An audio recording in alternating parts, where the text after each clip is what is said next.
Origine, chapitre 17, au verset 1 à 2.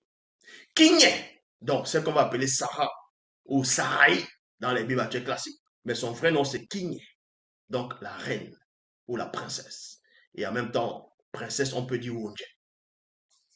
Donc, Kiné, femme de Sango, ne lui avait point donné d'enfant. Elle avait une amie intime qu'elle considérait comme sa propre sœur qui vivait avec eux. Il y a point ici, je m'arrête dans le point et on entre dans les profondeurs. Donc, dans la vraie version authentique, par rapport aux écrits du peuple originel, donc Bible, Kalatambale, on nous apprend que il y avait une femme, il y avait une femme, une très belle femme, qui vivait, qui était une amie intime de Sarai, donc de King, la femme d'Abraham. Et la femme d'Abraham considérait cette jeune femme comme sa propre sœur. Contrairement à ce que disent les auteurs des Bibles, ils disent que cette femme, on l'appelait Agar. Ils disent que Agar était une esclave. Dans d'autres versions, on dit une servante, mais qui veut dire néanmoins esclave. Donc, vu que Agar a donné naissance à Ismaël, Ismaël ne devait pas hériter des promesses parce qu'il est issu d'un enfant esclave. Et que la promesse est pour ceux qui sont issus de l'enfant, on va dire, de la femme libre. Ça, c'est faux. C'est un faux débat qui n'a rien à voir parce qu'ils ont juste usurpé le titre. Ils ont pris l'histoire du peuple noir, ils ont tout changé. L'histoire ici, c'est cette jeune femme que eux vont nommer Agar, n'était pas esclave. Elle n'était ni esclave d'Abraham, ni esclave de Sarah, selon les textes authentiques, selon le récit véritable. C'était pas une esclave. Elle n'était pas esclave. C'était une amie intime de Sarah. Elle était comme sa propre sœur.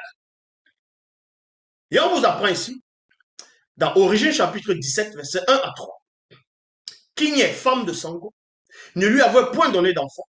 Elle avait une amie intime qu'elle considérait comme sa propre sœur qui vivait avec eux.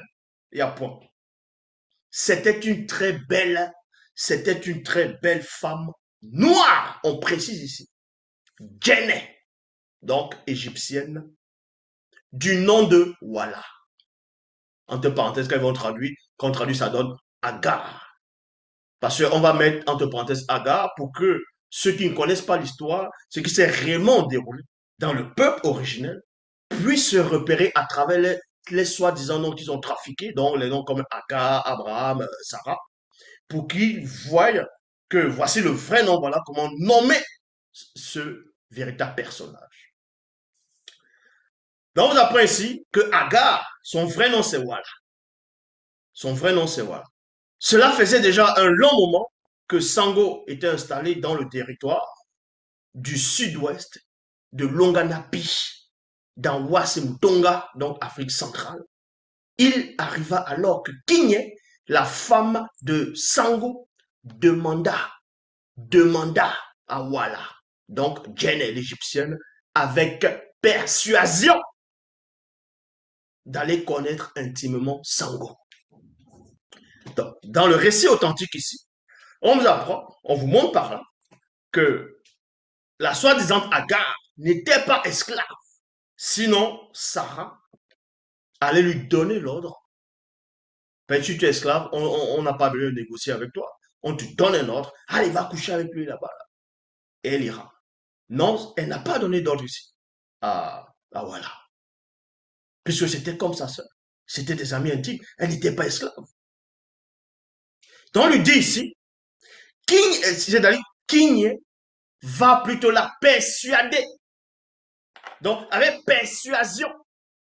Et la persuasion, c'est quoi? Vous tapez définition, c'est l'action d'amener quelqu'un à croire ou à faire quelque chose, virgule, c'est-à-dire sans recours à la force, menace, chantage, dilemme.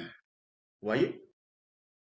Parce que si elle était esclave, elle allait juste donner un ordre. Donc, elle essayait de persuader, de négocier, parce que, voilà, elle-même aussi considérait vraiment qu'il n'y a. Donc, pour la convaincre d'aller avoir des rapports intimes avec Sango, qu'elle considérait aussi, il fallait que Sarah puisse la persuader amicalement, dans, puisse vraiment savoir la convaincre que même si je sais que je te prends comme ma petite sœur, nous sommes des amis intimes, je te prends comme ma petite sœur, et voici mon mari, euh, c'est vrai que en faisant ça, on aura l'impression que tu es en train de me trahir, que c'est l'inceste, tout ça, bref, et voilà. Mais Sarah a réussi à la convaincre.